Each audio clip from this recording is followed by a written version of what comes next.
Well, first of all, we like to think of ideas as our very practical form of personnel engagement and how we keep things continuously improving. Ideas are people-based.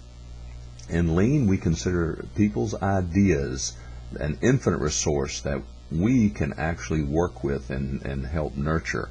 Not taking advantage of these ideas is what we consider to be the eighth waste. Leading Lean companies that is the most profitable do the following. When work is down, customer demand drops, and we have reduced TAC, therefore we have more labor than what's normally needed. We use that labor to invest in make it better ideas and continuous improvement. As a matter of fact, each employee in the leading companies should be doing at least one make it better idea or involved in a continuous improvement project each month. And what's the results of this? Well, that these companies that are the lean leaders can enjoy a 5% productivity improvement year after year.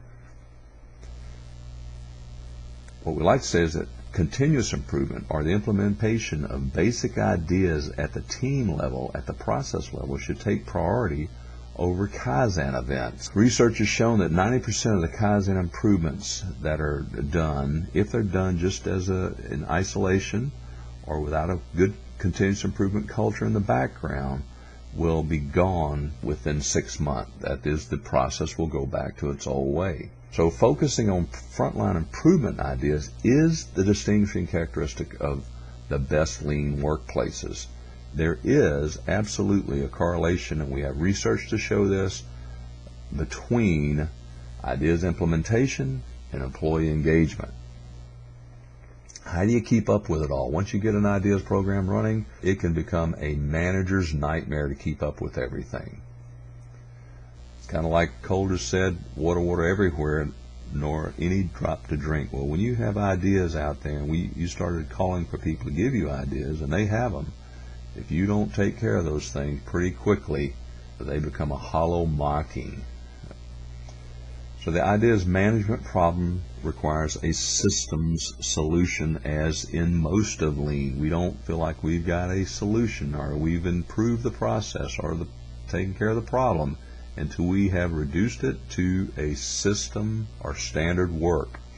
So first of all, ideas should be acknowledged. Everyone that comes up with one, they should get feedback on it. Ideas need to be tracked and made visible. To keep all the duplication from occurring, we need things to be seen. We need to have history and record. Also, these ideas prompt new ideas if we make them visible. But all ideas are not equal, and so we need to set priorities, and then we need to show people that we're continuously working on them, and we need to keep management from drowning. Why do we need another thing to pile on that big wheelbarrow that most managers walk around with, their stuff that she's adding onto it? So we need a system solution, something that runs automatically. It's sort of on autopilot, and they only need to keep up with what's going on right now and process things through. And again, that asks for a database type system. And so that's what we're presenting here, is that we have a system that supports the capturing and sharing of good ideas. It also gives multiple returns on investment while being a catalyst for new ideas. So Lean is respect for people, shown by respecting their ideas.